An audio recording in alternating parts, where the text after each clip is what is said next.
araw guys, andito na tayo sa may Bulak, Talavera mga tol. Ito yung dam na to, ang bagong gawa na to. Pinuntahan natin, bali nagaling tayo ng Kabanatuan kanina.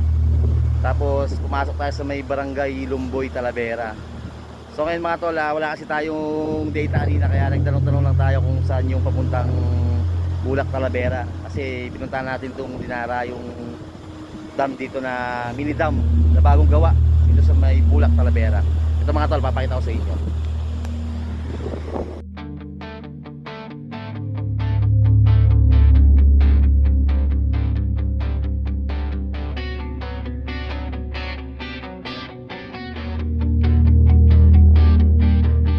Sa bawat hakbang sa kalsada, may kwento siyang dala.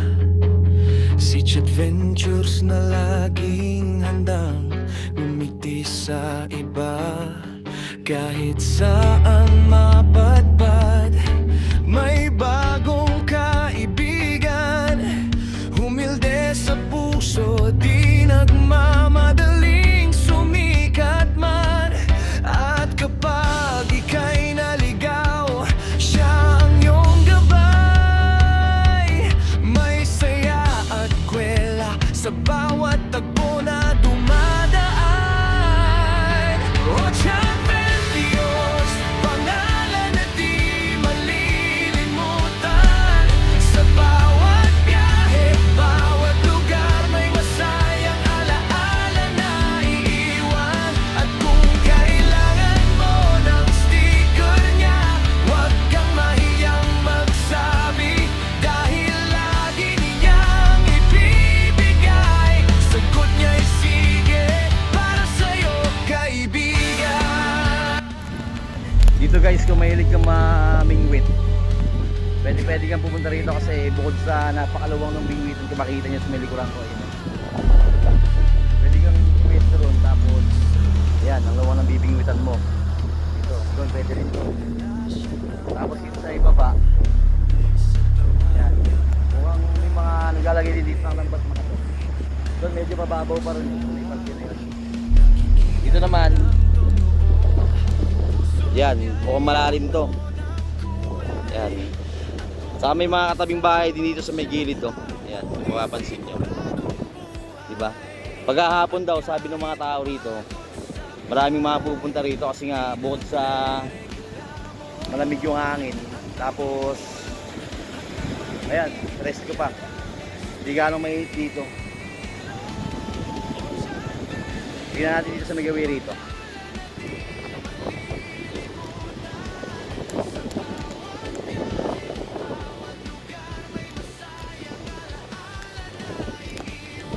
Kung mahilig ka mamingwit, pwede ka rito guys. Ito. Ayan, simentado na yan. Tapos magbabato ka lang ng pamingwit mo rito. Ayan. Diba? Hindi ko lang alam kung may mga naliligo rito kasi bagong gawa lang tong dam na to eh. Tapos sa inyo mga bayan, no? Makita nyo sa may gilid lang. Tapos dito, yeah, may dalawang kubo na rito. Hindi ko alam kung pinaparentahan to ng may-ari. Kasi magandang kanto pagka summer. Ito guys yung kanya, pagkakagawa niya. Yan.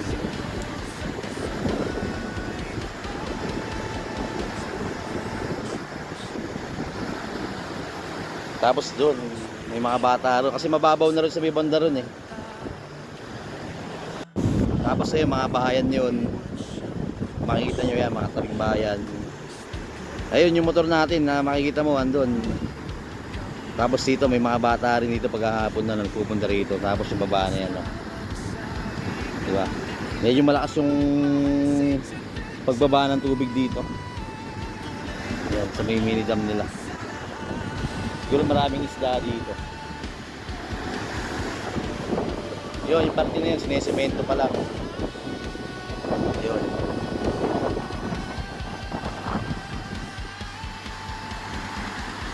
Tingnan naman natin dito. Ayan guys, so. Tapos sa inyong mga bahayan, di ba? Madami. Maluwang siguro to, baka abot pa ron. Ayun.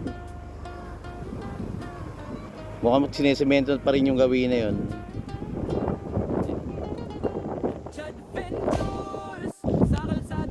So guys, kung balak mo pumunta rito sa may Bulak Talavera Dam, Google search mo na lang, lalabas naman doon, o kaya mag-maps me ka na lang, search mo ron kung gusto mo pumunta rito, mamingwit ka. Yan, ang luwang ng bibingwitan mo rito. Kasi kanina nagtanong-tanong lang tayo para matutunan natin yung lugar na to at hindi nga natin kabisado. So ayun lang guys, kung mahilig ka mamingwit o kaya sa summer na doon sa may baba ng dam na yun, mukhang pwedeng maligo. Dito lang yan sa may Bulak Talavera mga tol. Okay, yun lang, ingat. Peace out. Nging kapalit puro respeto. Sticker, walang problema. Tawagin mo lang si Adventures. Laging may ngiti.